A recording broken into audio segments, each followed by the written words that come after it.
Beautiful. Beautiful job, beautiful job, Judith. Thank you. Questions from anyone?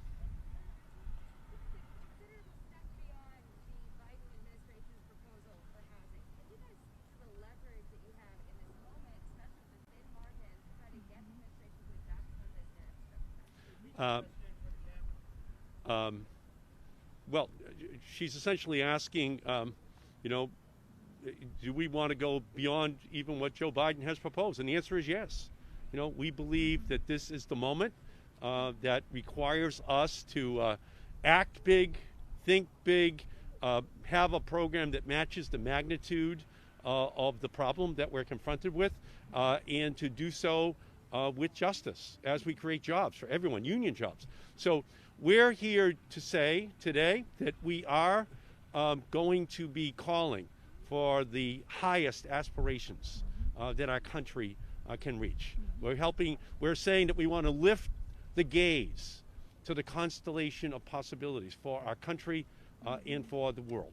And so we're here today to say we want to go big, even bigger. And I'll let Congresswoman Alexandria Ocasio-Cortez answer as well. No, of course, yeah. I mean, as the senator mentioned, if the question is, do we intend on sending a message to the Biden administration that we need to go bigger and bolder, and the answer is absolutely yes.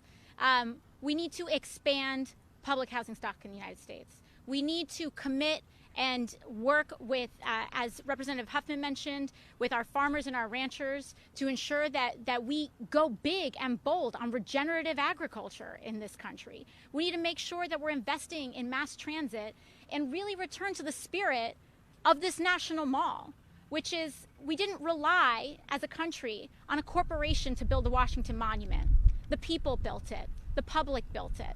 And we can, I think that the Biden administration has already shown an adaptiveness that we certainly didn't have in the previous administration, to say the least. But especially on the issue of climate. I must say, last year we worked on the Climate Unity Task Force, and the amount that we have negotiated that has already been incorporated in the Biden administration's approach so far is commendable, and we have to go bigger and bolder than that as well. Thank you. No, we're reintroducing it because the people demand that we reintroduce it. We are reintroducing this legislation because we went to our communities. In our communities, we ran on this promise. We're fulfilling our promises, and we're going to continue fighting for economic and environmental justice. This has nothing to do with politics and everything to do with our job to be accountable to the American people. Great. Question. Are you having conversations with the White House right now?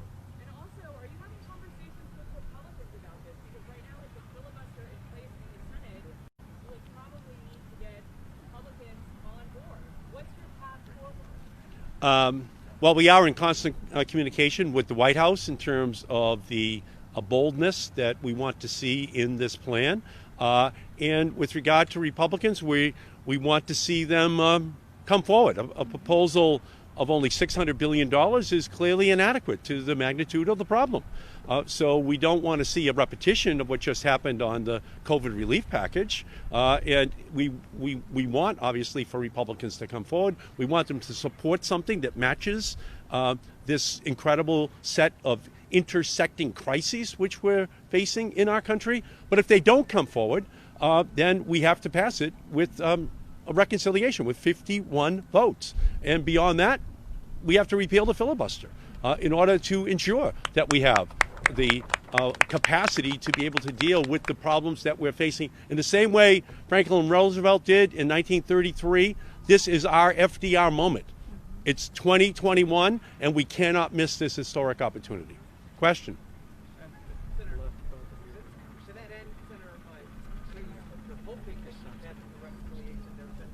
Other Democratic senators that have said that they're not doing anything other on reconciliation. And then this is for you, Congressman, as well. Are you concerned about these messaging bills that put your moderate colleagues that are in at-risk districts being forced to say where they stand on a bill like this, especially given the fact that the margins are so tight in both the House and the Senate? Well, I mean, first and foremost, this is legislation. It's not a messaging bill. People's right to housing is not a messaging bill. People's guarantee to health care is not a messaging bill. People's ability to drink clean water is not a message. It is an action that we have to commit to. And when it comes to idea of a message or whatever it may be, I believe, personally, as Democrats, when people trust us with power, we have a responsibility to use it and steward it to benefit their lives. Period. And that means taking bold, courageous action. And so when it comes to, are we going to be put on the spot? To me, the greatest risk is doing nothing on climate or doing too little. That is a greater political risk, because when we have what happened in Texas just earlier this year, when we have the floods that happened in the Midwest just a year or two ago that left communities underwater, that can be just as politically, environmentally, and socially destabilizing. And so, when it comes to the issues of reconciliation, the filibuster, etc., even if you want to just go down the political route, I think it's much politically riskier to not pass legislation that changes people's lives and send the message that a Democratic majority won't do much, which is why I'm proud that legislators have stood up and went bold on COVID relief, and why we are pushing for them to continue down that path with an infrastructure package and further legislation as well.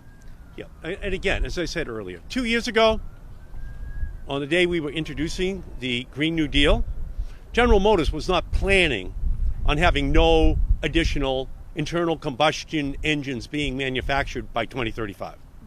The utility industry was not planning on having all renewable, non-carbon emitting electricity by the year 2035. We did not have debates about how all of these issues came together: racial, health, educational, housing, and climate issues. We weren't having that debate. People were saying, why did you add those additional elements? What did they have to do with the climate debate? Well, we don't have to explain that to people any longer. We saw it on the streets of our country throughout all of 2020. So we're going to continue in our efforts. We want to help to continue the process of education, activation, implementation of the highest goals that our country should be striving to achieve. Questions? Okay, thank you all so much. Thanks for coming. Thank you. Right.